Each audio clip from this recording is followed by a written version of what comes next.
নমস্কার বন্ধুরা, আমার ছাদ বাগানে আজকে আপনাদের স্বাগত। এই যে গাছের ভিডিওটা দেখতে পাচ্ছেন, এটা অনেক দিন আগে তৈরি করা, কিন্তু ছাড়ার টাইম পাইনি বলে ছাড়তে পারিনি। আর সময় হয়েছে তাই ছাড়লাম আপনাদের কাছে। এই যে গাছটা দেখতে পাচ্ছেন, এগুলো পেনজি, কিন্তু প্রজাপতির মতন দেখতে খুব সুন্দর লাগে। আর কত সুন্দর কালারটাও দেখতে পাচ্ছেন। এরকম আরও অনেকগুলো কালার আছে, সেগুলো আজকে আপনাদের কাছে দেখাবো। এটা দেখতে পাচ্ছেন খয়েরি কালারের। এটাও গাছটা কত সুন্দর হয়েছে দেখতে পাচ্ছেন, গাছটার গ্রোথ এবং খুব সুন্দর লাগছে দেখতে। এরপরে আরেকটা কালার আছে, সেটা আপনাদের সাথে পরিচয় করাবো। কালারটা খুব সুন্দর দেখতে, মিষ্টি কালার। এটাও দেখতে পাচ্ছেন কত সুন্দর লাগছে, এবং 3-4টা কালার একসাথে আছে প্রজাপতির মতন দেখতে। এটাও খুব সুন্দর লাগছে। এরপরে আরেকটা কালারের সাথে পরিচয় করাবো এই গাছেরই। এই দেখতে পাচ্ছেন কত সুন্দর লাগছে গাছ কালারটা, এবং খুব সুন্দরও লাগছে।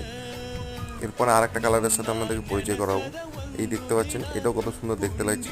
এই কালারটাও খুব সুন্দর লাগছে। এই গাছগুলো সব আমার নিজের হাতে তৈরি করা। আপনারাও যদি এরকম গাছ তৈরি করতে চান, আমার ইউটিউব চ্যানেলে আগের ভিডিওগুলো দেখবেন। যদি ভিডিওটা ভালো লাগে, চ্যানেলটাকে সাবস্ক্রাইব করবেন।